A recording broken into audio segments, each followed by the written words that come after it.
Bem-vindos a mais um momento de reflexão aqui no Liturgia e Vida. Hoje, nosso olhar se volta para sexta-feira da 23ª semana do Tempo Comum, ano C. Isso mesmo.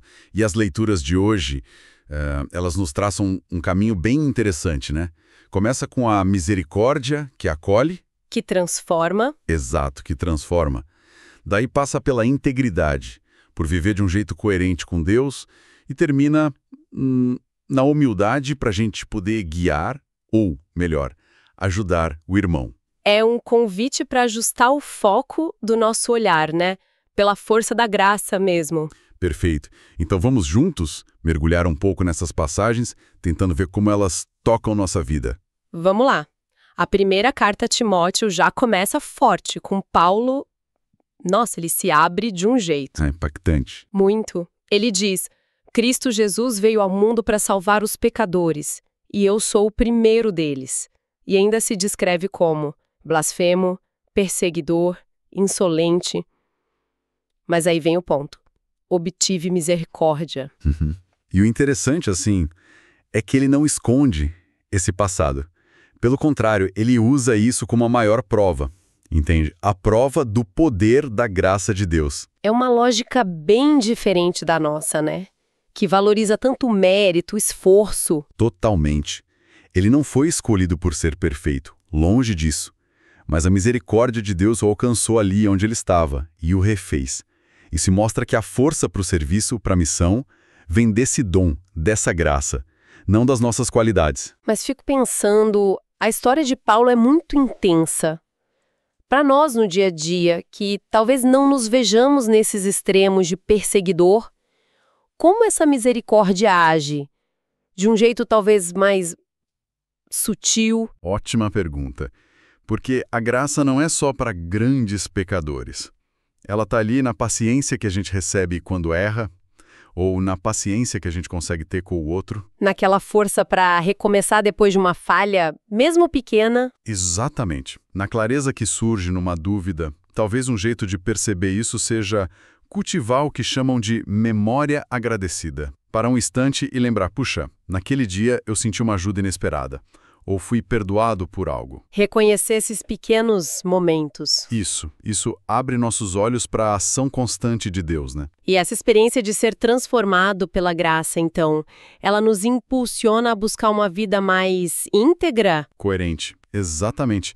É o passo seguinte que o Salmo 15 nos apresenta. A pergunta-chave é: Senhor, quem morará em vossa casa? E a resposta fala daquele que caminha na integridade e pratica a justiça. Sim. E o bonito é que essa integridade, essa coerência entre fé e vida, a busca pela verdade e pela justiça, não é colocada como um peso, uma exigência impossível. Parece mais uma consequência, né? É como um fruto natural de quem vive perto de Deus, de quem confia nele como sua herança, sua segurança. É o resultado de se sentir em casa com ele. Nossa, isso muda a perspectiva sobre as escolhas do dia a dia.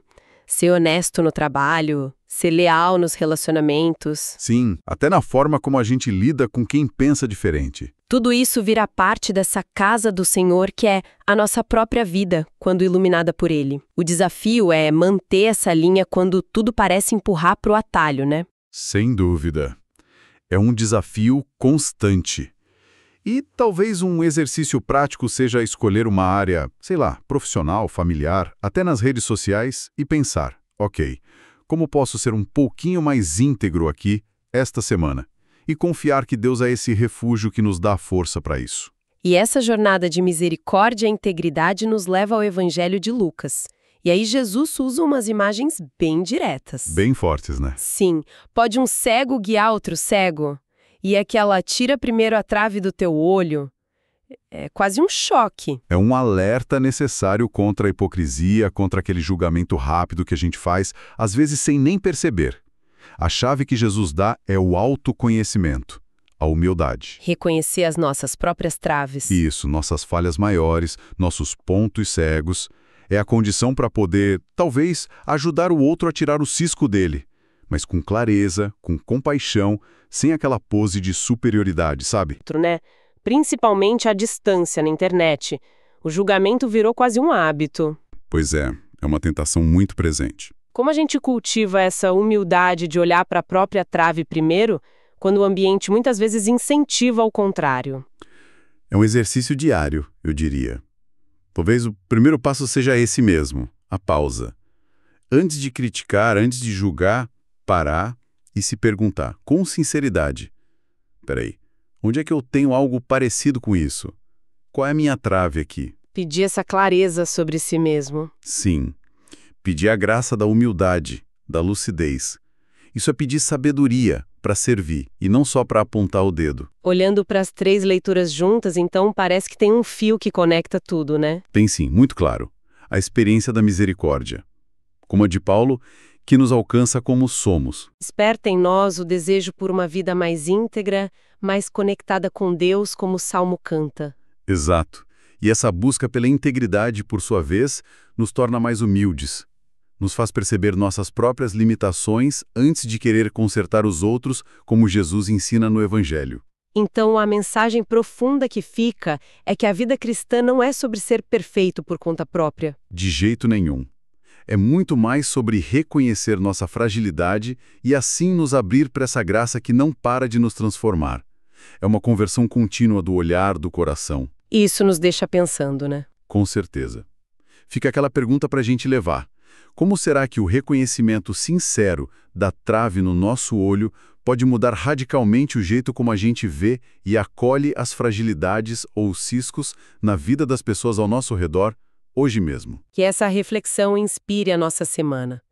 Que a gente viva com mais gratidão pela misericórdia recebida, buscando a integridade nas pequenas e grandes coisas e cultivando a humildade nos nossos relacionamentos. Agradecemos a companhia de todos nesta partilha. Se este momento tocou você de alguma forma, curta, comente, compartilhe suas impressões. E se ainda não segue o canal Liturgia e Vida, inscreva-se para a gente continuar essa caminhada juntos. Que a paz e a bênção de Deus acompanhem cada um. Até o nosso próximo encontro.